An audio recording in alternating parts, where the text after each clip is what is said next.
Hello, We're back again. he's Shabazz. He's Pete Marshall, and this is Crypt Chat UK. And what will we be talking about today, Pete? The Reason I Jump, the book. Okay, and we're talking about this because there's a documentary out based on this book. Uh, it's come out quite recently, but we haven't. Either of us have seen the documentary yet, so we'll be just talking about the book. So, do you, with that said, do you just want to lay out the framework of this book? So, yeah, just to say, spoiler alert for anyone who doesn't want it to be spoiled. But um, basically, it's a hard book to place in terms of its genre and kind of the favorite word that I've found for it so far is biomythography. And basically, it is a non-verbal autistic Japanese child, or at least I think he was a child when the book was originally written. Um, he wrote the book, and basically it's an answer to a whole series of questions. It's he has poems in there. He has it's.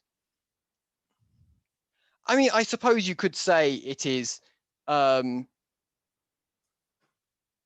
it is his kind of going back to the word, it is a series of different discussions he has of his life, which, yeah, this is, in some ways, it's, yeah.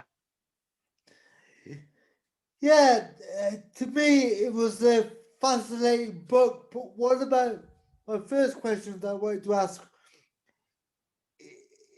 Is this really written by the 13-year-old boy? Do you think?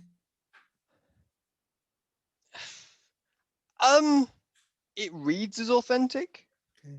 I mean, honestly, the kids, when he wrote it, was non-verbal, but basically he could spell it out in Japanese characters. Yeah. Um,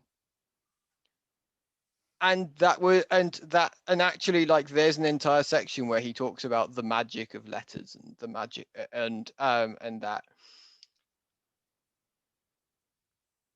Yeah, I mean, I think honestly a more interesting question for me is how much does the translation take away and how much does the translation get wrong, as apart from, like, I haven't heard anything that makes me doubt the authenticity of it in that sense.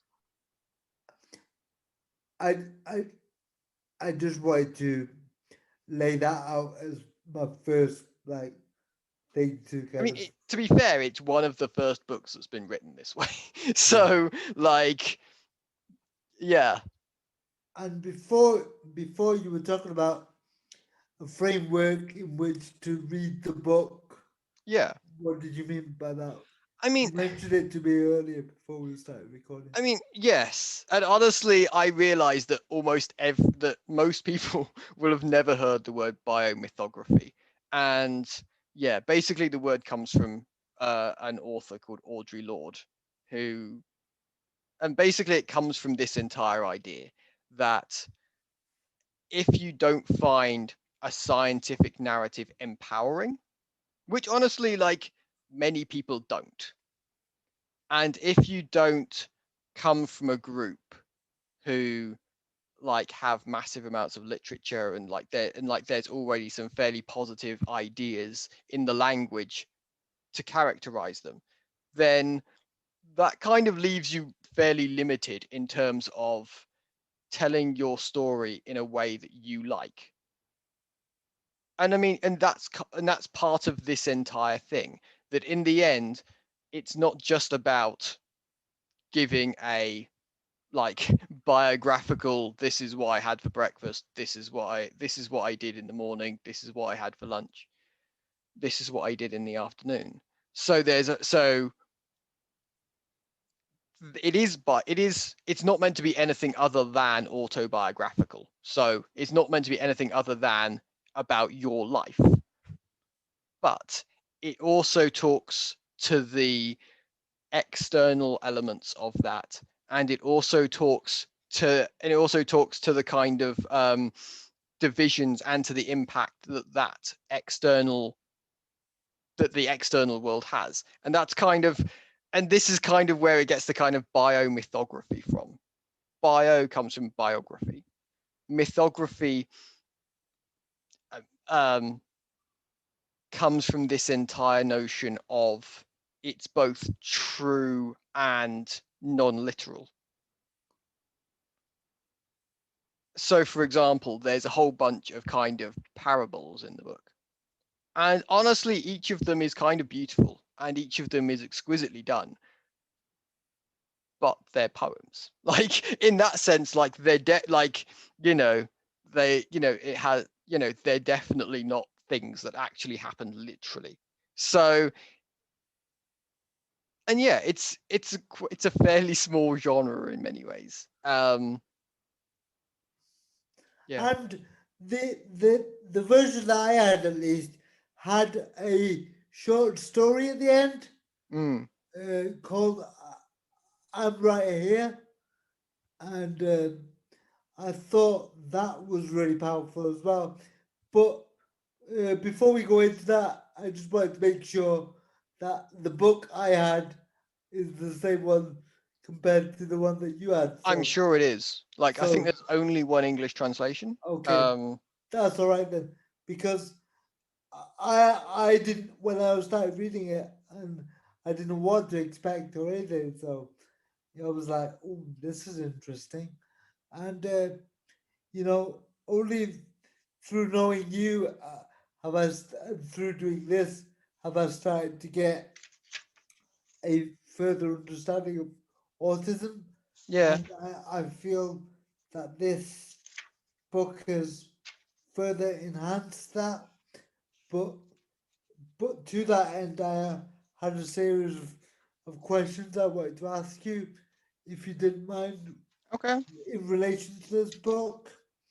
It was like one of the interesting things that I thought was something that we've talked about before is about people with autism and their perception of the world, and how you perceive the world. And you know it came across in there that he was aware that he perceived the world differently. What I wanted to say to you was, do you at your age now still relate to some of these questions that this boy was asking at his age? Or do you think that's largely to do with his age and the time he was in? I Do you mean, get what I mean? I suppose there's a couple of things I will say to that. Yeah. I mean, the first one is that in many ways, childhood and adulthood are very different in the sense that as a child, you don't have that many choices. Yeah. And as an adult, you have almost too many choices. Um, so honestly, the major difference is that I can choose who I want to hang out with now. Yeah. Like, so that makes a massive difference because it means that like I don't have to go to school Yeah. where the people I hang out with don't necessarily like me and don't yada yada yada. Um, I would also say that one of the other big differences is honestly school is a very socially weird place, Yeah. in the sense of like you have probably, in my secondary school, in my primary school, there was 300 people who basically were kind of coexisting in a fairly small space and could not leave it for like for 8 hours a day. In my secondary school, you're talking over 2000. So when and all of that stuff, it makes it, even by the standards of socializing, I still think that it's one of the most complex social environments any person actually has to deal with in their life. And again, you can start, I'm sure there are very specific contexts where it's not so bad, or where, I don't know, maybe the civil service is even worse. Maybe the fact that, the civil service, they have, their London office is, contextually might be quite similar to that. Yeah. I don't know. There may be other corporate places that might be worse, but there's not many of them. And um so I think, so there are certain like contextual things. Um but I mean, honestly, what part of the reason why I called it kind of biomythography is obviously every autistic person, in terms of their like, will come to different answers to I think the interesting thing around autism is around the questions tend to be fairly similar. I think because basically I think one of the interesting things, I was watching a thing on Jim Carrey, um and honestly, one of his major problems, he was just like, oh, the problem with people is that they're too afraid to be unique, and don't be afraid to be unique. And honestly, that is not a problem I think any autistic person has.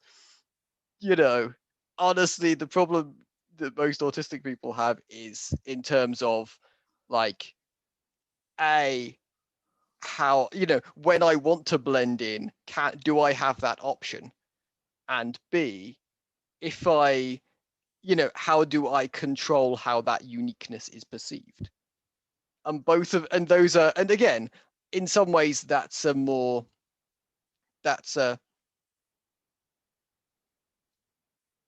that's my own ways of framing those questions. I'm sure, there, and that is affected partly by age. That's affected partly by, you know, where I am, who I am.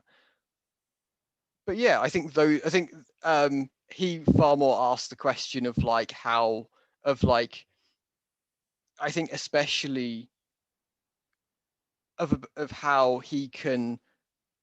be how he can positively fit in, and how he should perceive himself if that's not possible. And partly there is an element of, in Japan, in many ways, they are a much more um, conservative culture in this sense, in the sense that, like, Jim Carrey had an entire, like, said that it wasn't good to fit in. And so if you think about how how autistic people from different societies will perceive their autism and how that affects them, then it will be different. But having said that, it is interesting hearing his discussions, his explanations. Um, yeah, Yeah, yeah. I just wondered, like, you know, yeah, that's what made me wonder, like, how much of this, like I said, does it, compared to a 30-year-old boy's experience of the world to a 30-something experience of the world. Is it just down to being a teenager, some of these experiences, or is it like, you know, I mean, can you put it down to autism? yeah, this is part of the thing why I think that it would be fascinating to go through with a Japanese translator with the original and talk about all the different possibilities, because honestly, like, the way, like, because it's possible to talk about the language. It's perfectly possible. Many autistic people, part of my uniqueness was that I kind of always sounded older, and, I always had a higher reading age than my actual age, up until, um up until I stopped being tested for such things. And so honestly, it's possible that, like, that the words that are in the book, he would have chosen them. Yeah. but as it's a translation, Italian saying every translator is a liar. Yeah. Way to understand that, there's an any as I'm sure from you being bilingual, like in that no two words mean exactly the same thing in any given No. language, in any two languages. And so like in terms, so it's not, so there's probably a couple of options in all, and when you go through the entire book, it's you know um in some ways it's something that I would actually love to go through in detail, but I don't know. I mean, it's just just say something else on that, on the translation point. It's quite interesting that um if you do sign language, then there's a very, then to sign something to doctors, um BSL sign language to doctors is a very specific qualification, because certain conditions, like if you're trying to rearrange how somebody speaks, might give clues to what the diagnosis is that the doctor would actually do, and in terms of things like mistakes in grammar and stuff like that. And so honestly, I don't know how that was thought about by the translate, and again, I'm not, I haven't read the original, so it's impossible for me to say, but it'd be interesting to see yeah. One of the things that struck me about the book and reinforced things for me were his constant referring to the actual environmental world. You know, his fascination with the literal environment. Yeah. And I just wanted to ask you about that in terms of your experience, because when I was going through this book, I was like going, well, when I'm asking him these questions, I don't want him to think I want you to speak for all the answers. I'm only asking you for your how you perceive the world and how your experience is. So, I mean, you know, this, I mean, um,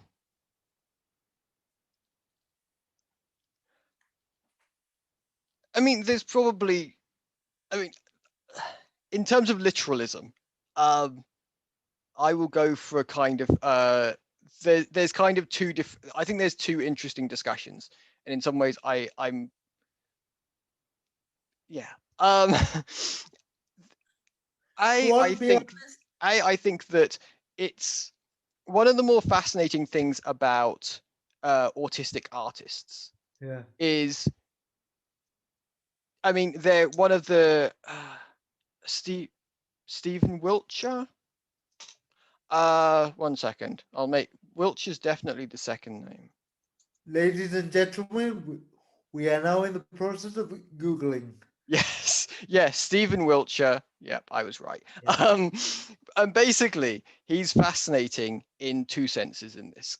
Um, First off, like what he's famous for, and his most famous work is basically he took a helicopter ride around London and basically did a 360-degree panorama inside one of the main London buildings. I think it's like the Gherkin or something like that. I don't know London that well, so. Um, but basically, so what he did is impossible for almost everyone. Great artists could not, you know, um, just see a city for a couple of hours by helicopter and then draw the entire thing from memory. And you have that you have people who live in the buildings going up to see them and counting the amount and like finding their the building they live in and counting the number of windows along and counting the number of stories high, and he got everything right. everything is in proportion.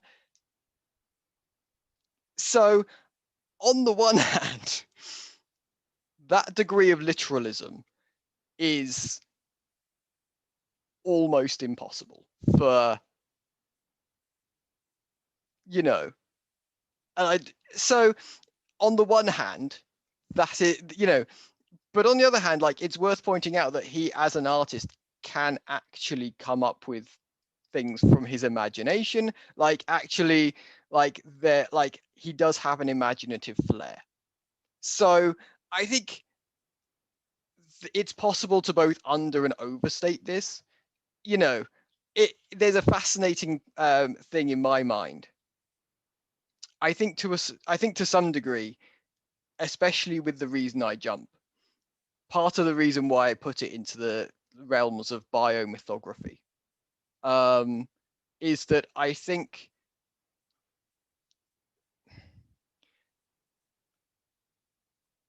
human beings are defined by the problems they perceive. And whether that's finding love, blah, blah, blah, there is many different problems that you yourself can find important and can try and solve for yourself.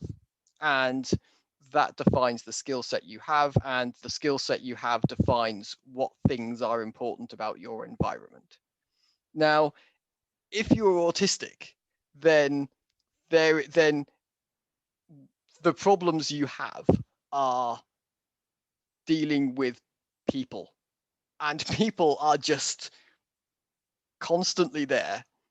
And so, like, I would argue that a very basic part of masking is about understanding what is there and dealing with reality, as apart from, there are undoubtedly autistic people, I suspect, who could and should, be passionate.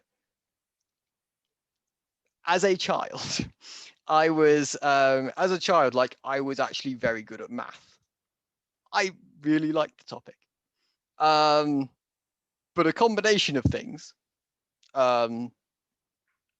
consistent unpleasant experiences with teachers and various stuff, ended up with me just going off the topic, in part because it obviously wasn't my biggest problem.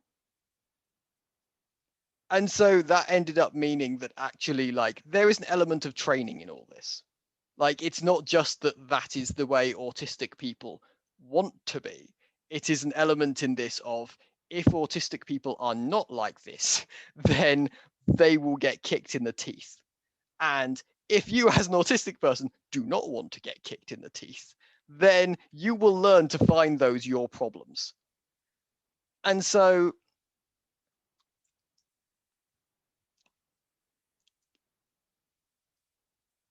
yes, so honestly, I think there's an element of the literalism. So yeah, I mean, and I especially think that the poetry is fascinating in the sense that there is a very distinct degree of literalism. There's a very When you say literalism, what do you mean? well, if you go to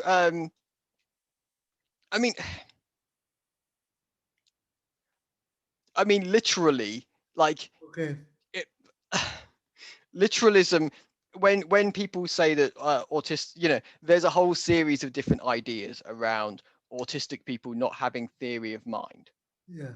And there's a whole series of ideas that, and this goes back to some of the diagnostic criteria and Yeah. things like that, that have talked to, that have and this goes back to a lot of the academic literature that talks about autistic people having a very literal mindset.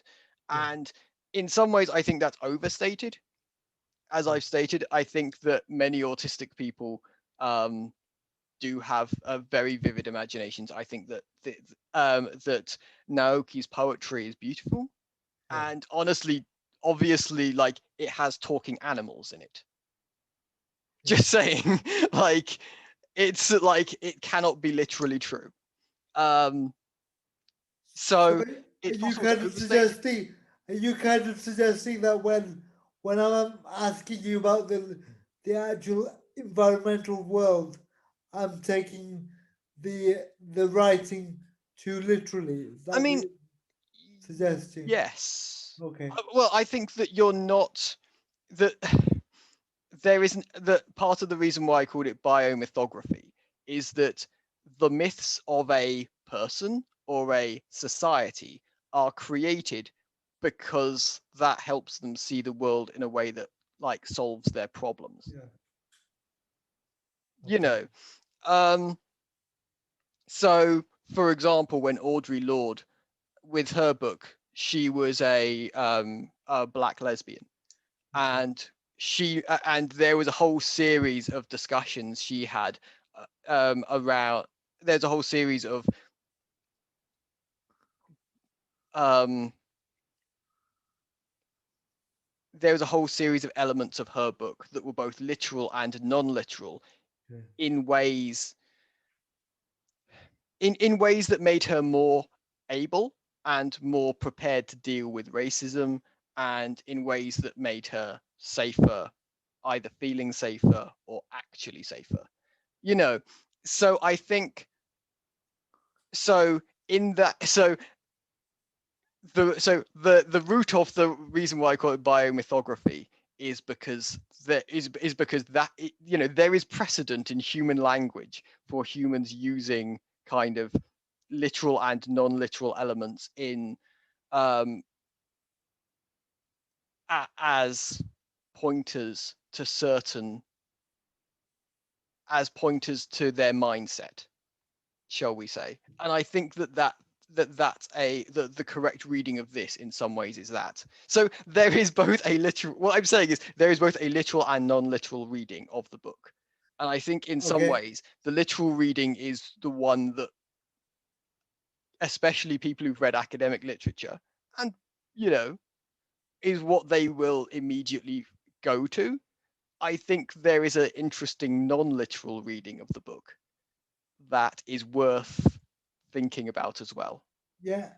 And one of the other elements that came out for me was a constant plea that it came across to me was that for adults or people around him not to give up on us or Yeah, them, and this was a constant thing, that came across in a few pages, and it, I just wondered what you thought about that.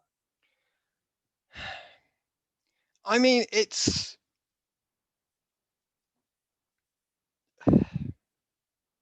this is going to be an incredibly savage answer to the question, Okay. but um, I mean, I mean, I think that for many, if not most autistic people, like there is a very real fear. And again, I alluded to it earlier on when I said that part of having a literal understanding of the world was necessary, and it was like and it wasn't just like something that like it's not just a weird quirk, it is a survival mechanism. And part of that and part of that is a very literal fear that I think does come through in when he says all of those things, when he's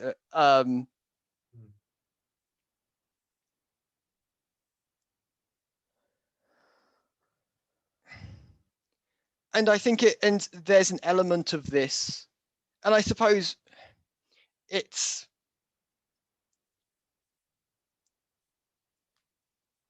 and I mean you could argue that that's kind of at the heart of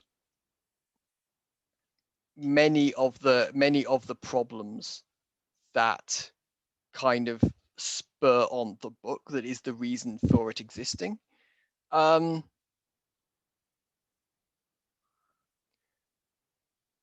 yeah, I mean I suppose it's probably worth um I'm still waiting for the savage answer. I it's it's an awkward basically I don't basically I um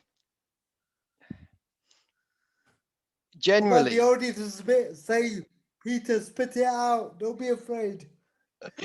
generally neurotypicals do not like to think of themselves in any other ways. They don't like to think of a autistic people as being afraid, and B, if autistic people are afraid, then do they have a legitimate reason to be afraid?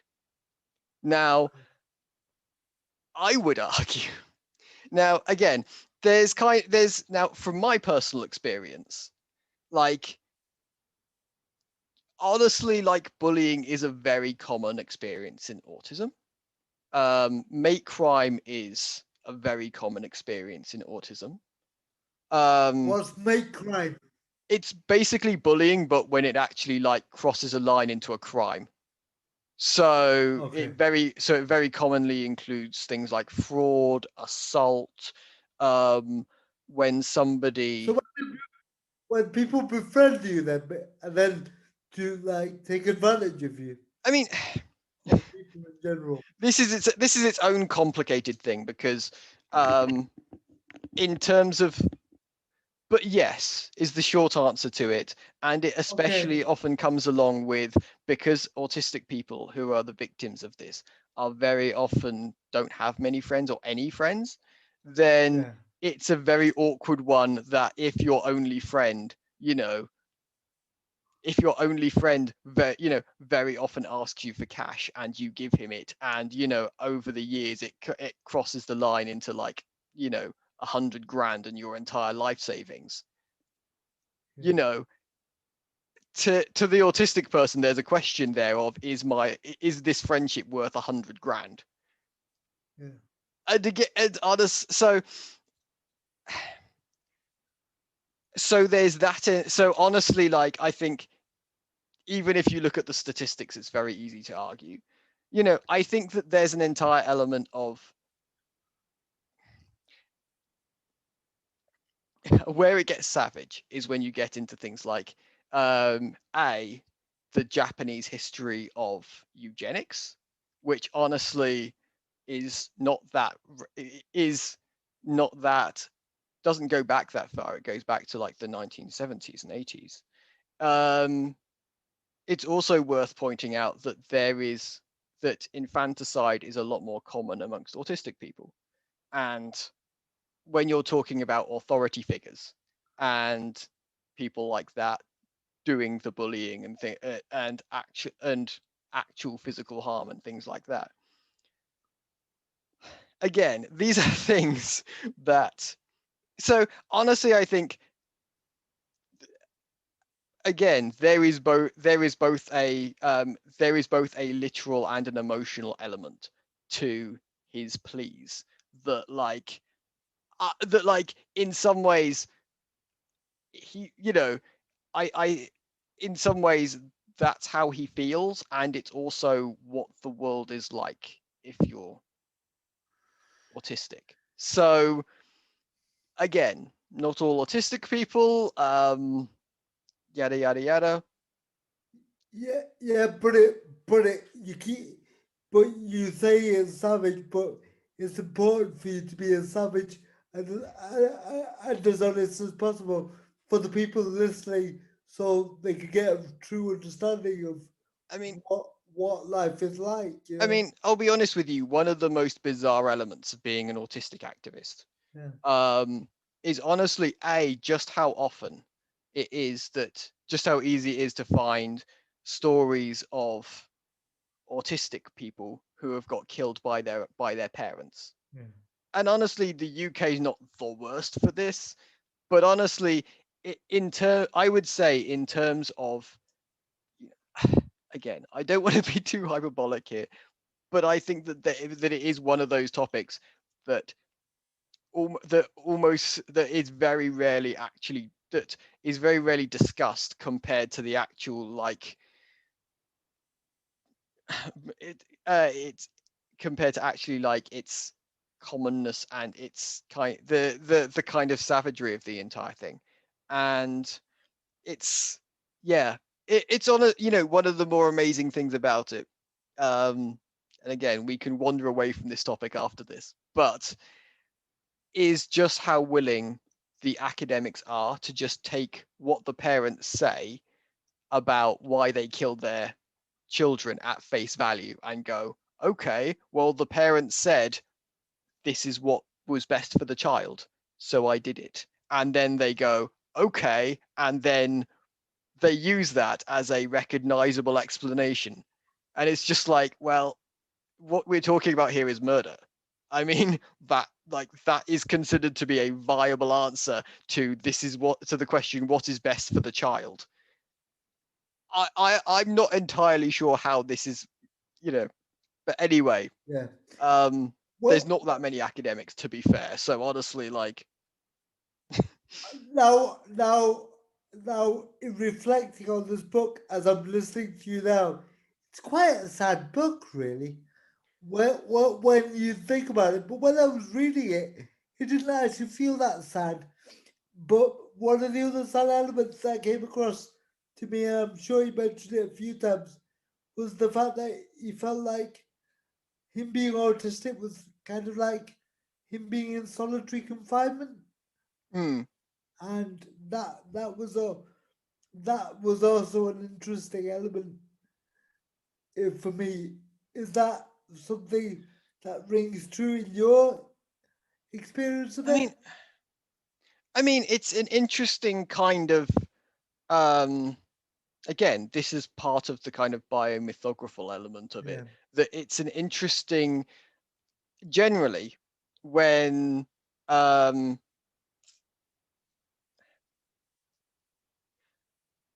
yeah, there's a if you're in a school, and as a autistic person who has had no friends for large swathes of my life in school, um, generally the assumption is always that you don't want them, you don't want friends, and honestly, in that sense, I don't. And the assumption is also, and so basically the burden is put on you as an autistic individual yeah. that making friends is your business, and if you don't do it, and again, this also comes onto the entire element of like, that if you don't do it, then that's as far as any explanation needs to go. um and kind of you could, and honestly, kind of in a sense, I would say him going, other people like say that I don't say that they don't want to talk to me, you know, this is part of the kind of, he was pushing back against that, like basically almost certainly his entire life, he like, the assumption has always been made around him that it's his job, and his, like, if he wants friends he has to make them, and and his pushback on that is, no, other people abandon me, other people don't want to know me, you know, they assume that I'm X, Y, and Z. And I I suppose you could, I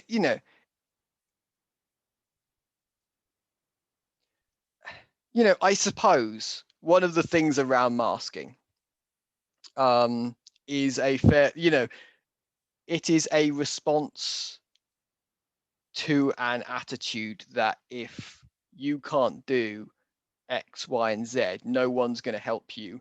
So, it's a sink and it's a someone throws you in the water until you learn to swim kind of situation. And so I think part of that was interesting in the sense that he was pushing back away from masking, because obviously part of masking, its political context is, you just accept the fact that other people will not help you, um, make friends unless you take the responsibility on yourself. So you're saying it's a rebellious act, essentially. Yeah. I mean, in some ways, like, I have mixed feelings towards it, because as a person who, has and does mask. It's you know, it's it's a little bit like probably classical musicians see punk. It's a little bit like, Yeah, I know you can do that, but why would you? yeah, And it's and in terms of the why would you question, like obviously, like there's many different answers that could be given, and one of the answers is just because I want to, and that's fine, and that should be a lot more legitimate an answer. But yeah, it so yeah, this is this is part of what I meant by pushing back on the kind of literalism of the entire thing, and kind of kind of digging into what the actual kind of mindset around that. yeah. And the final element I wanted to speak to you about was the bit I found the most powerful, which was the element of the book which I thought was a little short story, the one where I was saying I'm right here, right? Mm, It was a story of a kid called Shun, I think, or something like that. I don't know how to pronounce the name, but it's essentially a story about a kid uh, getting killed and grief, and the kid's uh, mother's grief of losing the child, and the dead kid's guilt about not being alive. And I thought that was really quite powerful. And if you look at it in the context of, well, did he just think as a child maybe I'd be better off dead? And and this story was an attempt of going, well, if this actually happened, well, would would my mum be okay? Yeah, you know, that was what I took from it, and I just wanted to hear your thoughts on the actual I story. mean, the first thing that kind of crops up is, again, in the going back to the theories, the thoughts around, okay, why was this much effort and time and emotion put into this? Like, it's worth pointing out that, like, I don't think that, like, generally generally, like, a significant part of growing up is about not being around the house and not having to, like, deal with your parents' emotions. Yeah, It's honestly, it was a fascinating thing for me. The idea. Um, have you ever heard of the phrase "man child"? yeah, Well, it first came um, from Black literature, when they were talking about 13-year-old children who basically had to take on all of the. I know it takes on a very different kind of meaning now. yeah, yeah, If you were 13 and basically had to pay the bills, yeah, that's like. And honestly, I must admit, this is this is somewhat similar, I think, in the sense that, like, again, I I assume um, that most children, like, there's this general idea that part of being carefree is not having to take on the kind of emotional responsibility for um, not having to take on emotional responsibility for kind of how your parents treat you and things like that. yeah, And again, I have wonderful parents. I love my parents, but I, so the first thought that comes to mind around all of that is, honestly, it's interesting in the sense that he obviously knows that there's that he's going to have to take responsibility, that he's responsible. The center of that story, it's not really, you could imagine a story. Let's say that you were to create. you could imagine a story where if where the mother was the center of that, where the mother was kind of um the storyline crux of the entire thing. The mother had the decisions there. But actually, that's not how the story is written at all. The story, the entire thing is about the kid who kind of chooses to die, and and therefore the impact just comes from that, in the same way as if someone plays snooker. By the way, the audience missed the air quotes there. Oh, okay, sorry. I just thought I'd let them know that you did air quotes. Yeah. So I think first off, there's an interesting like narrative element there of like the child is responsible, and I think that is is more that's interesting and should be considered as part of the analysis far more, I think, than it is. um What elements of it do you think it should be?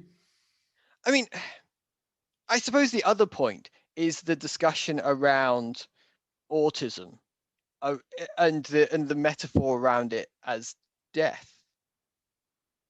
I mean, that choice is, I mean, that's quite that's quite a savage choice. Yeah. That's quite a brutal choice, and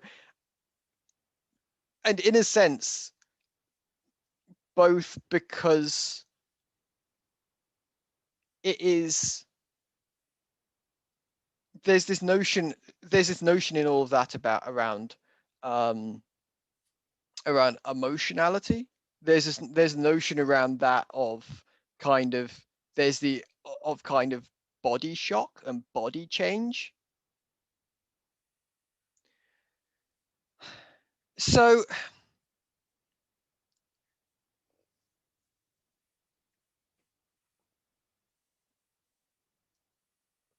and I mean, I suppose if you were to talk about what a perfect world would be like in the framework of that story, probably you would want to shift it from saying that a 13-year-old child had responsibility for their mother's emotions to the parent had responsibility. I would also say that you would probably want something a lot more kind of um, you would want something a lot more um, you would want a range, diverse.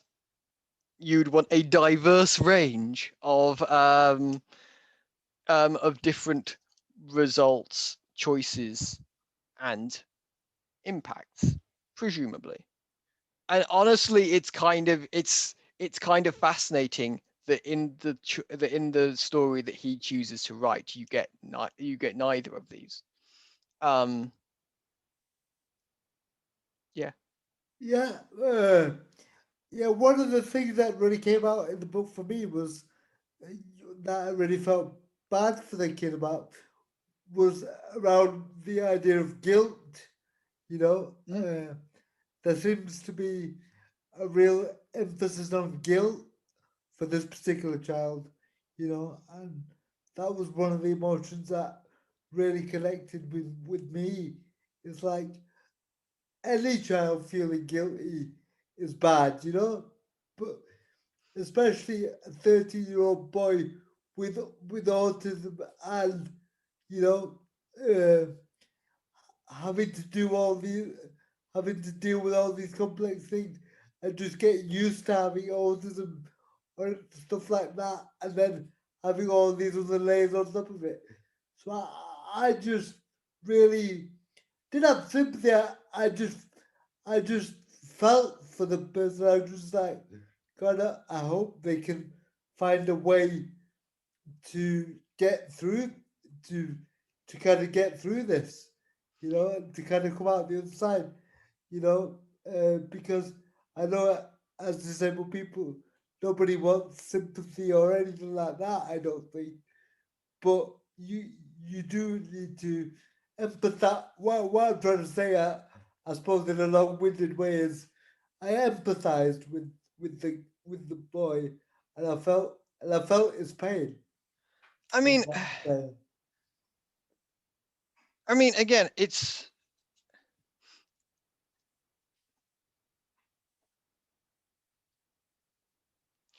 if and as it normally is, um, if you're in situations where basically the responsibility is presumed to be yours, Yeah. then if consistently you are deemed to have chosen wrong, or the results of situations end up not going in your favor, then I mean, in that sense, like guilt is kind of, in that sense, guilt is kind of one of the two or three logical emotions. Okay. Um,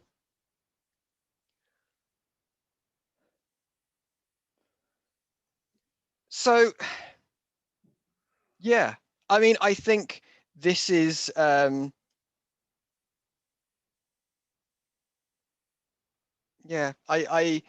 um, And I'm just asking you this off the top of my head, and I know you probably haven't got an answer prepared, and I'm not expecting one. But you know, the book is split into two, like kind of thing, and it's got first first section is 58 questions, and mm, I just wondered, after reading all those questions, knowing what you know now about life and stuff in general, is there anything you would add to that list of questions if you were doing this I mean, book? around this, I think that the partly there's an element of culture in all of this. I think partly though, I think where I would slant with kind of the ideas that he's talking about, a lot of them are pretty political, and it's fascinating.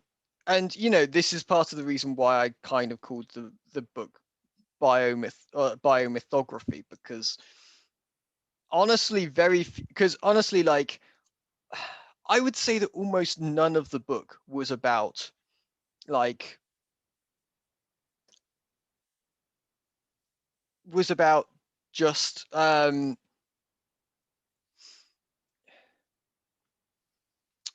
just him doing something that he loved without having to deal with kind of the world. And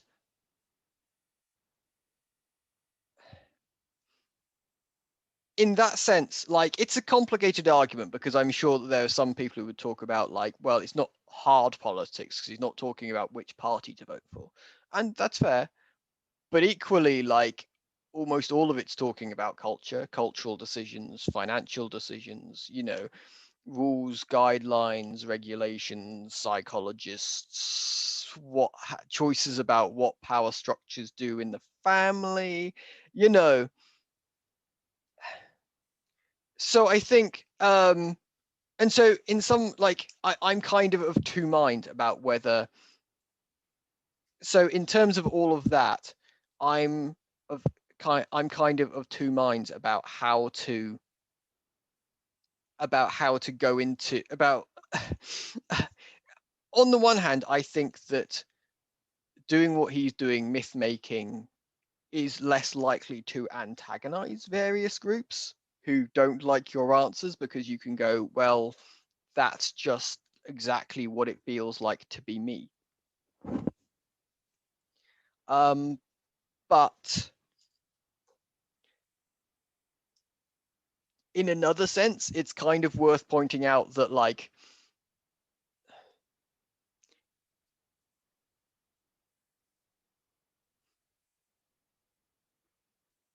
yeah, I would say it's worth pointing out that I'm not sure what the solution mechanism would be in that. And again, honestly, like in some ways, this wasn't written by me. It was written by No, no. and yeah, and so I yeah, maybe I would have done a myth making thing as well. I think it's a fascinating kind of um it's a fascinating genre. Um but yeah, yeah. Is there anything you want to say in closing? Um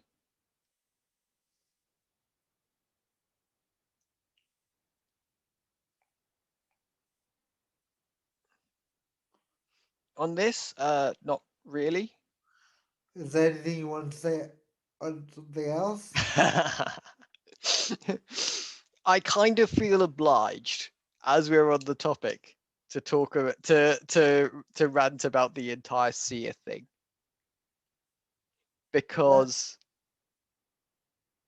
Let, because basically this has been a bit of a bête noire for the autistic community for a while now. At least in part because it's yeah.